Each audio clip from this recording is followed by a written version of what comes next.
Good morning student. आज हम marketing research की क्लास में टेबुलेशन के बारे में बात करेंगे। कॉर्नर के अनुसार सारणियन किसी विचाराधीन समस्या के स्पष्ट करने के उद्देश्य से किया जाने वाला सांख्यिकी तथ्यों का क्रमबद्ध एवं सुव्यवस्थित प्रस्तुतिकरण है। सैक्रिस्ट के अनुसार वर्गीकरण द्वारा नए विश्लेषण को स्थायी प्रपत्र में भरने का और समान बातों को योग्य स्थिति में रखकर उसे तुलना के योग्य बनाने के साधन को सारणियन कहते हैं। ब्लेयर के शब्दों में सारणियन समंकों की खानों और पंक्तियों के रूप में कोई क्रमबद्ध व्यवस्था है। हॉरस सैक्राइस्ट के शब्दों में सारणियन वर्गीकरण के द्वारा किए गए विश्लेषणों को स्थायी रूप से लेखबद्ध करने तथा समान व तुलनीय वस्तुओं को परस्पर निकटता की उचित स्थिति में रखने के साधन हैं। उपयुक्त परिभाषाओं से हम कह सकते हैं कि सारणियन सामाजिक अनुसंधान में सामग्री के विश्लेषण का प्रमुख चरण होता है। सामग्री के वर्गीकरण के पश्चात इसे और अधिक निश्चित रूपरेखा देने के लिए और अधिक बोधगम्य बनाने के लिए सामग्री का सारणियन किया जाता है। सारणियन की विशेषताएं। द फर्स्ट वन इज आकर्षण।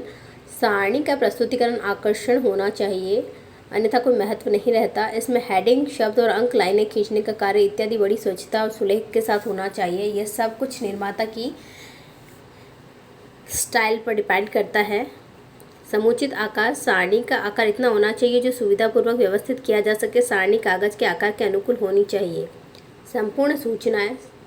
सारणी का बाहरी रूप ऐसा होना चाहिए जिसमें सभी प्रकार की सूचना एक क्रम या व्यवस्था के अनुसार शीर्षकों, उपशीर्षकों और विभिन्न खानों में प्रस्तुत की जा सके।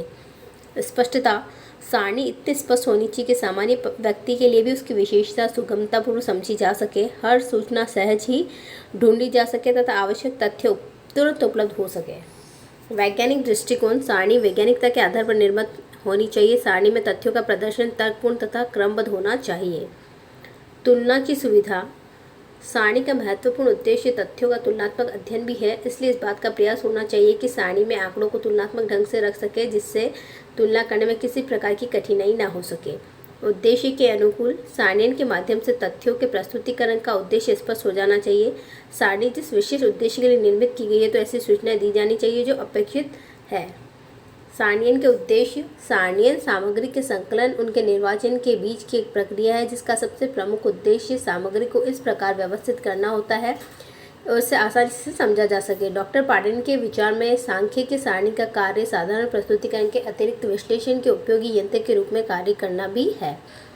सूचनाओं को बोधगम्य बनाना। सारणी के माध्यम से सूचनाएं बोधगम्य हो जाती है। सारणी एक प्रकार से चित्रमय प्रदर्शन जैसा प्रभाव डालती है। सारणी से सूचना इस रूप में प्रस्तुत की जाती है जिससे कि वह सुगमतापूर्वक समझी जा सके। सामग्री को सुव्यवस्थित बनाना। सारणी का प्रमुख उद्देश्य एकत्रित सामग्री को वर्गीकरण कर लेने के बाद व्यवस्थित रूप प्रदान करना ताकि अगले चरण अर्थात निर्वचन एवं निष्कर्ष निकालने की प्रक्रिया सरल हो सके। सामग्री की विशेषताओं को स्पष्ट करना। सारणियन का उद्देश्य एकत्रित सामग्री की विविध प्रकार की विशेषताओं को प्रदर्शित करना है। किसी विशेष दृष्टिकोण से उसका अध्ययन करना होता है तो उसकी सारणी बनाना उपयुक्त होता है। सामग्री का संक्षिप्तीकरण। सारणी का उद्देश्य विस्तृत सामग्री का कम से कम स्थान पर प्रदर्शन करना है अर्थात इसे इस तरह से संक्षिप्त रूप में प्रदर्शित किया जाना चाहिए या यूँ कहें कि वह स्पष्ट हो जाए और स्थान भी ज़्यादा न लगे। तुलना करने हेतु। तो विभिन्न तथ्यों के बीच तुलना करना भी सारणियन के माध्यम से अधिक आसान हो जाता है। सामग्री को तुलना योग्य बनाने के उद्देश्य से सारणियन किया जाता है।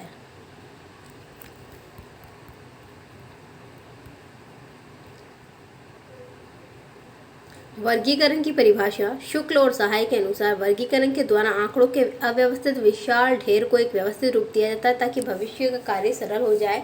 कॉर्नर के शब्दों में वर्गीकरण एक प्रक्रिया है जिसके द्वारा तथ्यों को यथार्थ रूप में या कल्पित रूप से उसकी समानता और सादृश्यता के आधार पर वर्गों विभागों में विभाजित किया जाता है जो इकाई की विभिन्नता के मध्य गुणों की एकता को व्यक्त करती है।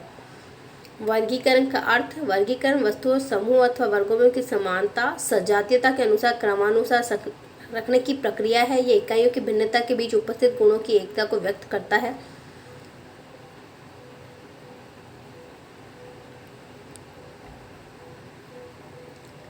वर्गीकरण के उद्देश्य। वर्गीकरण का उद्देश्य जटिल और बिखरे हुए तथ्यों को सरल बनाना है। समूह की इकाइयों की भिन्नता में निहित एकता को स्पष्ट करना है।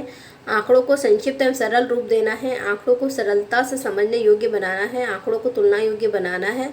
वैज्ञानिक प्रबंध निश्चित करना है। तुलनात्मक अध्ययन की सुविधा प्रदान करना है।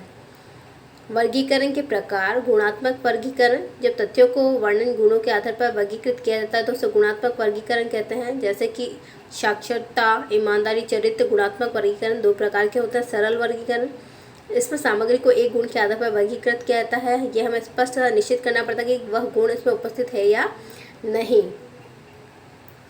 दूसरा है समावेशी विधि। इस विधि में जो कि संदिग्धता है उसका निराकरण करने का प्रयास किया जाता है। इस विधि के प्रथम वर्ग की उच्च सीमा और द्वितीय वर्ग के निम्न सीमा में से एक इकाई का अंतर दिया जाता है, अर्थात वर्ग की उच्च सीमा को द्वितीय वर्ग की निम्न सीमा से एक इकाई से कम कर दिया जाता है। वर्गीकरण के लक्षण। वर्गीकरण में संकलित समंकों को विभिन्न वर्गों में विभाजित किया जाता है। वर्गीकरण का आधार गुणों की समानता या एकता होती है। यह पदों की विभिन्नता के बीच भी उनकी एकता को स्पष्ट करता है। वर्गीकरण समूह की इकाइयों को अलग अलग वर्गों में विभाजित करता है। वर्गीकरण का निर्माण वास्तविक या काल्पनिक दोनों ही तरह से हो सकता है। वर्गीकरण यथार्थ रूप में या भावनात्मक रूप में भी होता है। Thank you.